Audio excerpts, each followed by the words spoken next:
Hello everyone, I'm Anthony. Good morning, good afternoon, good evening, wherever you are, whatever time it is. I hope you're having a good time. It's the 7th unit that we're doing, the 7th episode of Art, English, and God. And this we are going to be looking at the idea of mind your own business. Mind your own business. That's a strong statement. Art, English, and God. 3 words. This video broadcast gives input on the topic of the word, well, fellow. No, mind, through considerations of English language. Okay, that was a little mistake. Sorry about that. Art, the conscious production of arrangement of visual elements in 2 or 3-dimensional form. English, spoken or written words that are combined and understood through grammar. Art and English are both forms of communication. God is usually defined as a deity or a supernatural, immortal, supreme being. In this series, in this episode, also, God will be used as a form of communication for the revelation of understanding art. And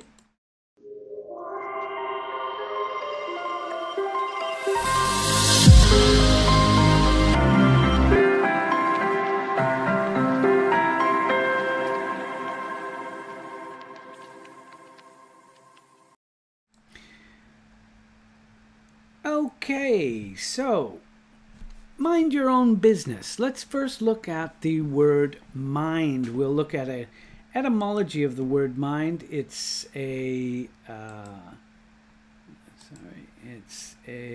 word that goes back a long ways. And if I can get the presentation to work, let's see. From the Middle English, mind or minde, munde, gemund, different ways. From Old English, mind, gemind, memory. From Proto-West Germanic, mundi, gemundi, or gemundi, it might be gemundi. From Proto-Germanic, mundis, gamundis, the idea of memory or remembrance. Proto-Indo-European mentis, the thought. Compare with also mantis, the Greek. And from the root men, to think.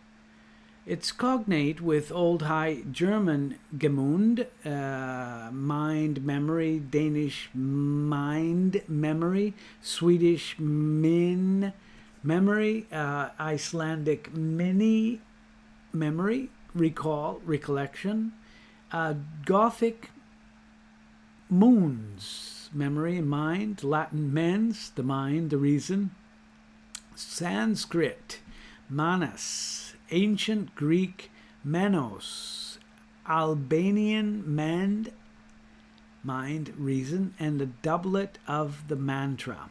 Related to Old English, meinten, to mean, to intend, to purpose, to determine, to resolve. So all of those ideas, most frequently we see memory, something that has to do with the memory, but not only, as we will see, because mind has many meanings. It's a difficult word. Let's look at the noun. Mind is countable and uncountable. The plural, you just add an S. It's the ability of rational thought. Despite advancing age, his mind was still as sharp as ever. So, the ability of rational thought. The ability to be aware of things. There was no doubt in his mind that they would win. Being aware of something is not exactly like a rational thought. It's just being aware, so it's a little bit different. The ability to remember things. Okay, this we saw in the etymology, very, very strong. My mind went blank. My mind just went blank. The ability to do that. The ability of focusing. I can't keep my mind on what I'm doing. My mind keeps wandering. And so the mind also is the place where you can focus your thoughts.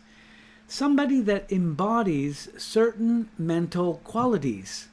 He was one of history's greatest minds. So we talk about people that embody qualities in this way, mental qualities.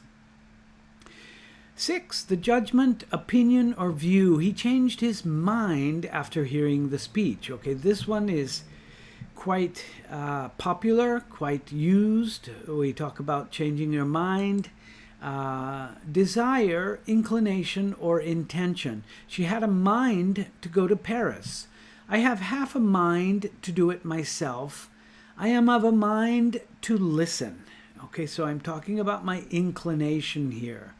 It's not the abilities of focusing, remembering, being aware, and rationalizing, but it's just this desire that I have. So we have finally a healthy mental state. This is in contracts. You will see this. I, Anthony, being of sound mind and body, do hereby blah blah blah. Or you say you are losing your mind, your mental state. We do have another one. Philosophy. In philosophy, the non-material substance or set of processes in which consciousness, perception, effectivity, judgment, thinking, and will are based. So that's a philosophical meaning. Non-material substance, okay? The mind is a process of the brain. The mind, we refer to the mind in this philosophical way. All right, let's look at the verb. Mind as a third person singular simple present. We see minds, adding the S for the third person. Present participle minding, and the simple past and past participle minded. It's a regular verb. So the idea is to bring or recall, to mind, to remember, to bear, or keep in mind. Okay, so this is remember. To turn one's mind to observe, to notice, to regard with attention, chiefly imperative. So there is the need to heed as so as to obey. Sorry, I read that very poorly. To heed to, so as to obey. Hence, to obey, to make sure, to take care, that. This is from the 17th century. Mind you don't knock that glass over. Okay, so you observe that. It's a little bit old, this, but people still say it. Now it's rare to pay attention to in the sense of occupying one's mind with to heed. So it's very similar to turning your mind to obey or something. This is basically used now in the imperative, mind the gap, mind your own business. You should mind your own business. So to pay attention to, occupy your mind with this. To look after, take care of, especially for a short period of time. This is all the way back from the 17th century. Would you mind my bag for me? Would you mind to take care of it, to watch it? In the UK, in Ireland, take note, used to point out an exception or a caveat. I'm not very healthy. I do not eat sometimes, mind. I do eat fruit sometimes, mind. It's not comfortable with me to say it this way, but in the UK and Ireland they say this, mind. And originally and chiefly in the negative or the interrogative constructions, it's to dislike or to object to be bothered by something from the 16th century. I wouldn't mind a dessert now. Do you mind if I smoke?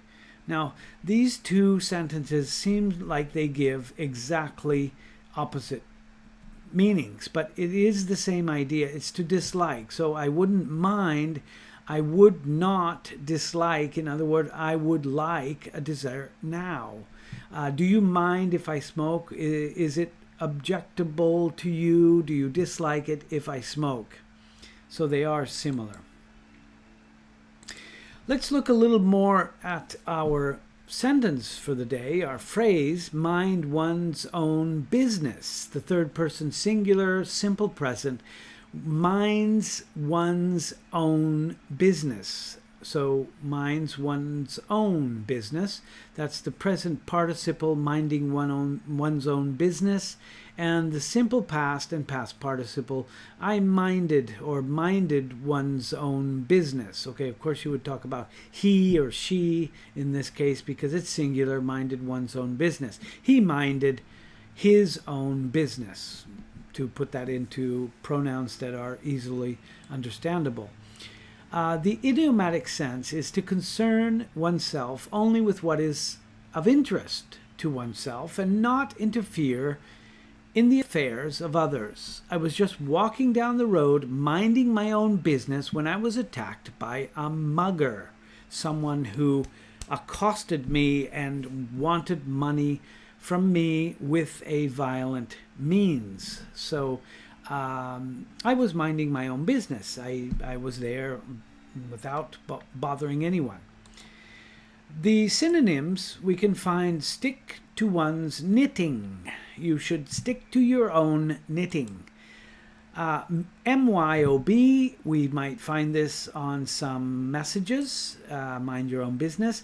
Paddle one's own canoe. You should paddle your own canoe, buddy. Don't bother me. Skate one's lane. Yes, skate in your own lane. Yeah, this is it's skating. If you are not a skater, this probably won't make much sense to you, but skating in one's lane is like in your own path, so don't bother me. We have some derived terms. Mind your own beeswax. Beeswax is what you find in your ear.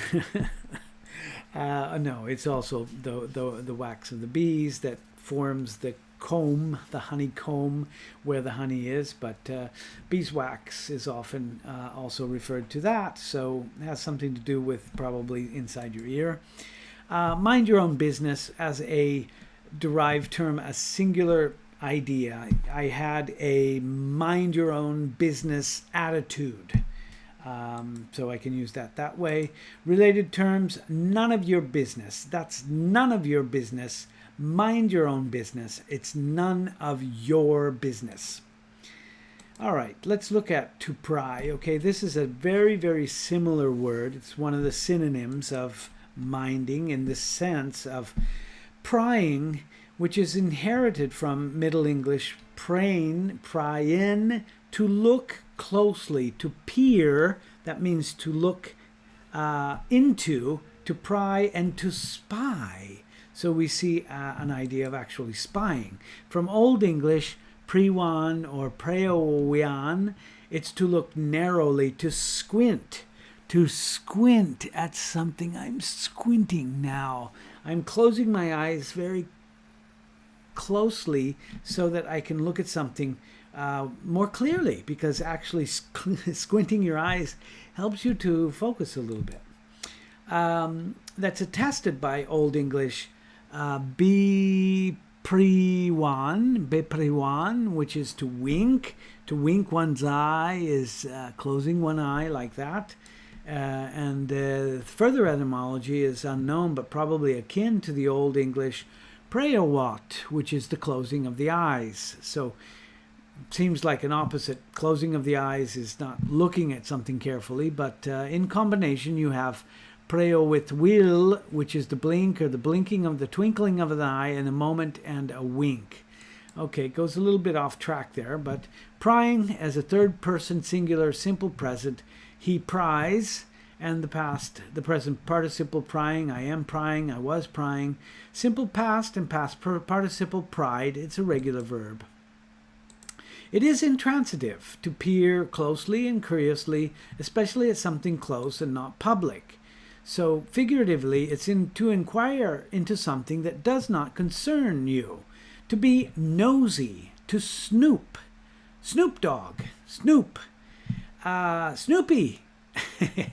Most people don't understand why he's called Snoopy. And here we have the meaning. He's curious. He's looking at things, which is exactly the opposite of minding your own business, you see. So it's important to understand pry. Pry has a good idea. And we have this idea of nosy, which we will see later. Nose, the nosy. As a transitive, which is obsolete, is to peer at something closely, also to look into a matter thoroughly. That's not used so much anymore. I'm going to pry into this article. It has a negative idea. The act of prying is a close and curious look, usually negative. A person who is very inquisitive or nosy, a busybody. This we will see also. A busybody, a nosy Parker. A nosy Parker? What? A nosy Parker. Yes, that means someone who is very inquisitive. In the United States, they say a Paul Pry. You're a Paul Pry. Makes absolutely no sense at all. Who is Paul Pry? We don't know. It's not really that important. Let's look at some other aspects of busybody. Okay, we saw busybody in the last. Busybody is busybodies. It's a noun. It's someone who interferes with others. Okay, actually trying to interfere and interact with other people. One who is nosy, intrusive, or meddlesome. Meddlesome. So to meddle is to pry, is to be a busybody. So we're looking at actually the opposite of minding your own business. If you mind your own business, you are not a busybody. So you are not nosy, or you are not intrusive or meddlesome. The synonyms, one who interferes or is nosy or intrusive, we can call a marplot. I've never heard of that. A meddler, a kibitzer. Never heard of that either. Or a nosy Parker. These are all synonyms, and they're very strange for me. Free Dictionary, we see nosy Parker is a person who likes to meddle or pry into other people's lives, primarily in the UK and Australia, which is probably a good reason why I don't know this term so well, because I am from the United States. I have to be careful about what I tell Betty, because she's such a nosy Parker that she'll bombard you with questions at the slightest provocation. A nosy Parker. That's really strange. Okay, let's look at the idea of minding your own business. Okay, these are all ideas, busybody, nosy Parker. They're all things that you shouldn't do if you want to mind your own business. But if you mind your own business, how do you actually obtain that state? Okay, we're going to look at the word peace. To be at peace with oneself is synonymous with minding your own business. If I am at peace, I am not bothering someone else. We have the idea of keeping the peace, which means the tranquility, keeping everyone in the a good mood, a good atmosphere.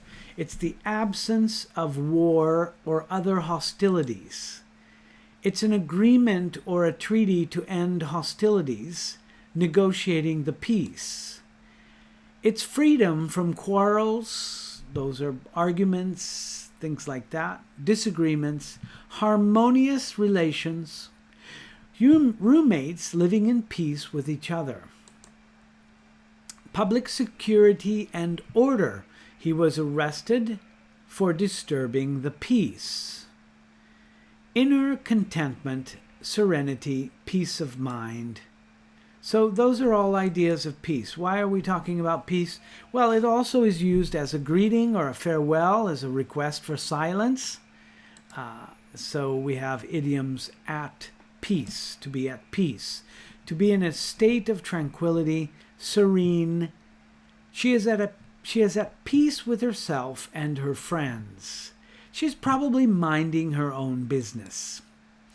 She's free from strife. Everyone wants to live in a world at peace. Okay, we can't really say that right now, but that's what it means. It's to keep or to hold one's peace, to be silent. Okay, so I ask you to keep your peace. Keep your peace, to be quiet. He asked me to keep my peace, or to hold my peace. Keeping the peace is to maintain or observe the law and order. Officers who were sworn to keep the peace, and we have peace out, which is slang that means goodbye. That's kind of new to me. Peace, both a state of tranquility, but also maintain the law. And here we have art. Okay, that little episode about peace, we will see also that minding your own business has this duality, okay, because there's minding your own peace because you are tranquil with yourself, you've found your own peace, but it's also peace because you're keeping the peace. You're actually stopping people from making gossip or war or something like that. Okay, let's look at some artistic work. This is a work of art quite famous. It's Susanna and the Elders from Tintoretto Jacopo Robusti, who lived from 1518 to 1594 in the 16th century. He's considered a not really a Mannerist, but yes, he's part of the Venetian school, and so definitely Baroque, you would say.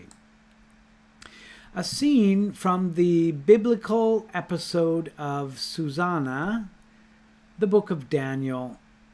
Okay, here we have Susanna. You can see Susanna. And she's a young married woman at the edge of a small pool preparing to take a bath. And she's watched by two elderly men. You see one here in front of the trellis.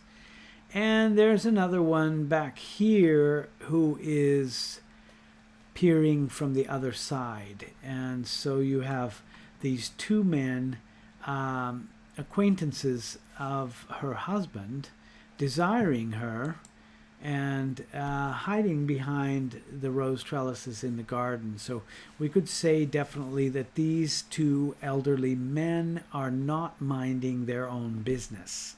And probably Susanna would like that they minded their own business. Okay, they're waiting an opportunity to catch her alone.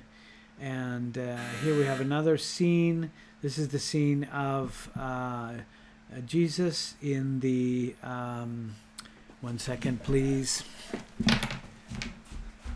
Laura!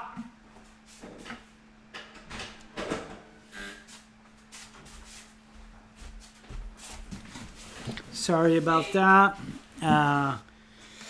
This is the scene of Jesus at the temple, and you can see that he has a cord in his hand, and he is chasing the money lenders, the market that he found at the temple.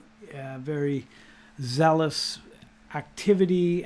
We see him in his most zealous attitude, and he is definitely not minding his own business here. He is expelled. There is the expulsion of the markets from the temple. And this is a painting from El Greco a little bit later, National Gallery in London, 1602, so just a little bit later. Okay, here is a curious print. This is a print that's called the Nosy Parker Punished, and it's engraved by Alphonse Léon Noël. You can see that there is a little person here. Well, not so little. He's just bent over, and he's peering or prying into the room. He is sticking his nose into this girl's room, and the girl at the top is dumping water on his head. So he's going to have punishment for being a nosy Parker. 1807 to 1888, Alphonse Léon Noël. We have none other than a magic card. This is a card that is used to play games. Young children play this game. We have Ellen Hargreaves. Ellen Hargreaves is a busybody. And if you see that she is probably selling bread. We have in the back the baker. There's something of a scene of a bakery where they're selling bread, and she is entertaining the client with probably gossip. Okay, this is a card in the magic deck, the Magic the Gathering. It's also known as Magic or MTG. It's a tabletop and digital collectible card game released in 1993 by Wizards of the Coast. Magic was the first trading card game. Approximately 35 million players as of December 2018. So many more now, 5 years later. Over 20 billion Magic cards were produced from 2008 to 2016. That's 8 years, 20 billion cards. The players take the role of a planeswalker. That's someone who was walking on a plane. And you are, as you're playing, a powerful wizard who can travel the multiverse. And they battle over players by casting spells. That's how you play this game. And okay, you say, well, is that art? Well, why not? It's a form of art. We have a representation here. It's a kind of illustration. Nothing to be too serious about. Let's look at God here. Keep your intention focused entirely on what is truly your own concern. Be clear that what belongs to others is their business and none of yours. Be clear that what belongs to others is their business and none of yours. None of your business. This is no less than Epicletus, the Greek Stoic philosopher from 50 BC to 50 C to 135. Yeah, probably that's after death, AD. Here we have a statue of peace, and we talked about peace before, so we're going to talk a little bit about the representation of peace. It's often depicted holding an olive branch and a cornucopia. Here is a cornucopia. It's the corn, the horn of something that is full of fruit or some kind of good things. It's the olive branch. We see the symbol of both peace and serenity.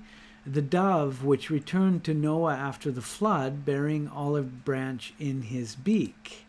So that's the sign of peace and serenity, not only for Noah but for everyone on the boat.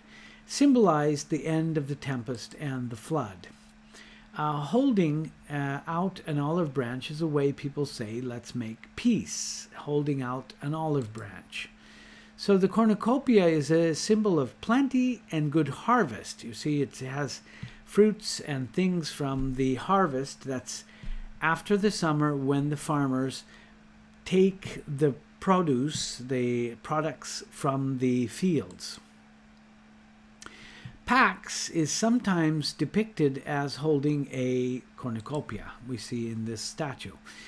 Peace brings prosperity and a time of growth. Now this is very important because peace has an external effect, and that is what we're going to look at a little bit with the idea of Pax, the goddess of peace and prosperity.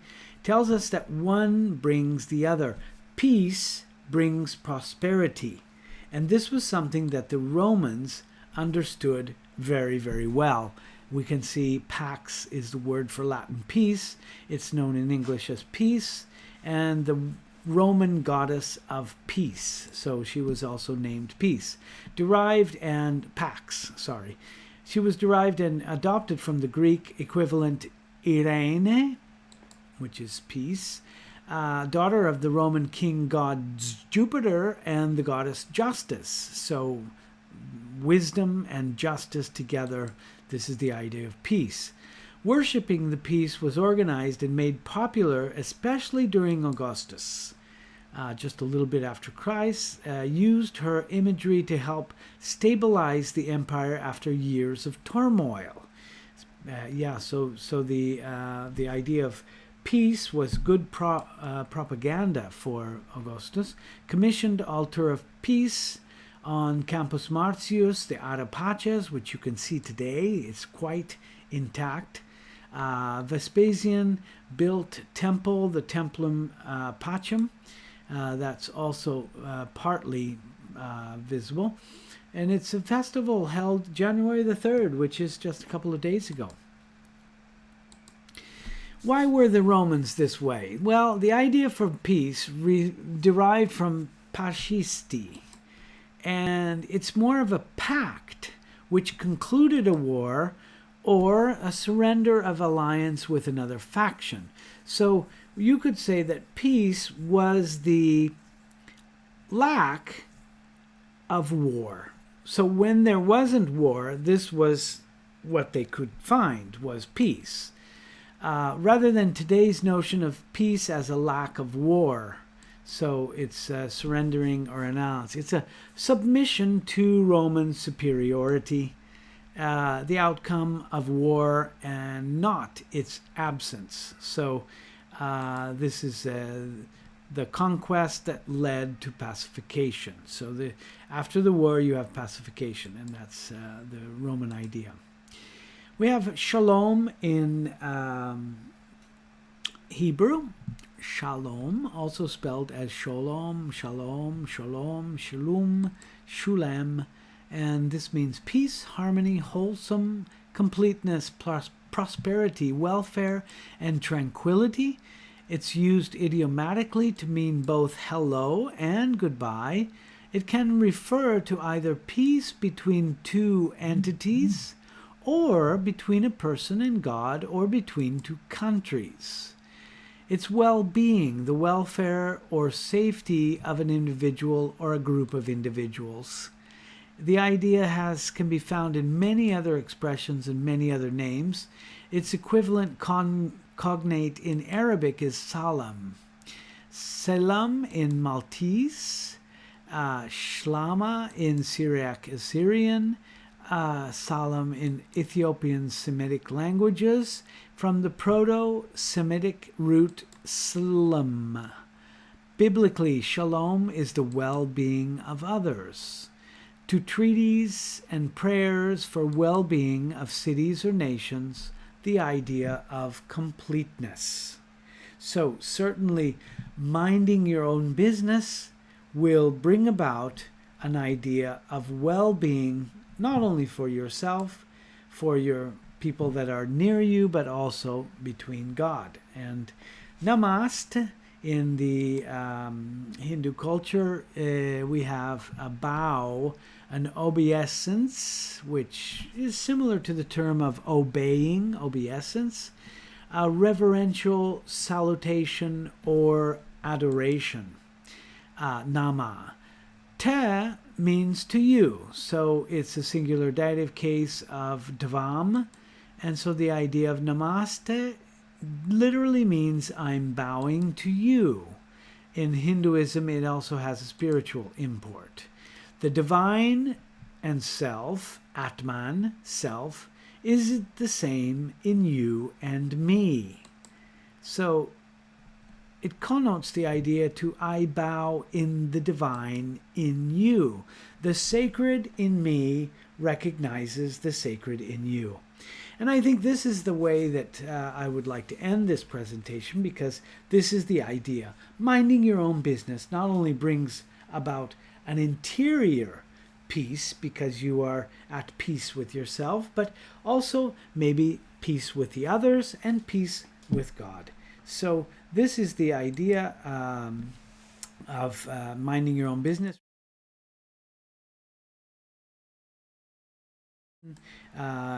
Sorry, let me just do it this way. It's a little bit better. Subscribe at the bottom. Hit the bell for notifications. You'll get emails to all of my presentations that will be coming up, and then you can see everything. Thank you very much for listening, and have a nice day or evening.